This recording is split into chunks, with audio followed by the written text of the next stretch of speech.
now I give the floor to the distinguished representative of the Russian Federation. Distinguished Madam and Sir Co-Chairs, we're grateful to you for convening today's meeting on the topic of the selection and appointment of the Secretary General and other executive heads of the United Nations. Over recent years, the resolutions on the revitalization of the General Assembly on the process for selecting and appointing the Secretary General, these resolutions have introduced several new points. These, inter alia, sought to increase the General Assembly's transparency and the involvement of its member states. Russia actively participated in reaching agreement on these resolutions. We are prepared to continue to work on a sensible, I underscore a sensible, optimization of the existing order. Nonetheless, we consider that all ideas here should be carefully studied, primarily to look at their strict compliance with the UN Charter. In particular, we're talking about Article 97 of the Charter. According to this, the Secretary General is appointed by the General Assembly on the recommendation of the Security Council. It's also important to remember that the main aim is to elect the best qualified candidate to the post of Secretary General. A desire to excessively codify the procedure will significantly increase costs. This pertains, for example, to the idea of introducing hard deadlines for the presentation of candidates. This rule would mean that if, after the deadline for applications, a well-qualified candidate emerges, the Security Council wouldn't be allowed to consider that person's candidacy. A difficult situation would occur if none of the initial applicants were approved by the Security Council. We deem it possible to maintain some flexibility regarding the time frame during which the Council must make its choice.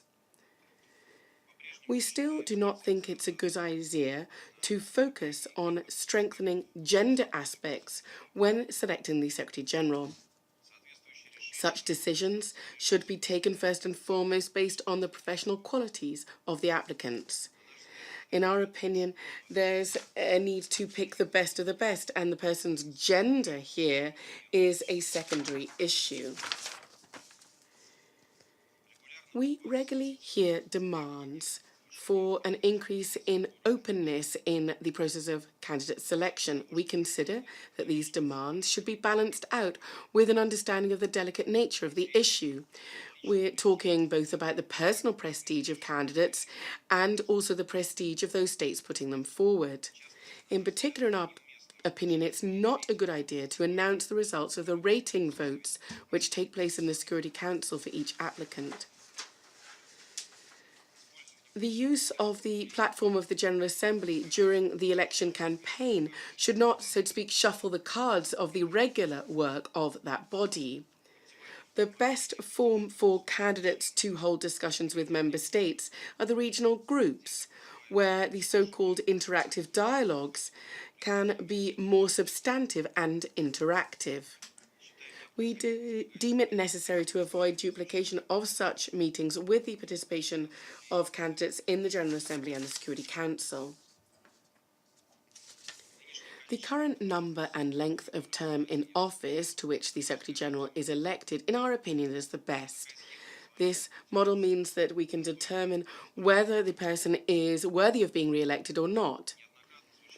The proposal voiced here frequently to elect the Secretary General for a 7-year term, and just one 7-year term, runs significant risks. We consider it as an attempt to separate the Secretary General from the organisation, to ensure that the person works, so to speak, according to his own programme, without considering the opinions of member states. Co-chairs, ladies and gentlemen, with all due respect for the topic of the selection of the Secretary General, we are concerned by the trend whereby the rules of the game here have seen something new added to them each year. This, at a minimum, is odd, given that the Secretary General is elected once every 5 years. Let us not push forward with proposals on new points or innovations it is best to garner experience and carefully study this experience. Thank you very much. I thank the distinguished representative of the Russian Federation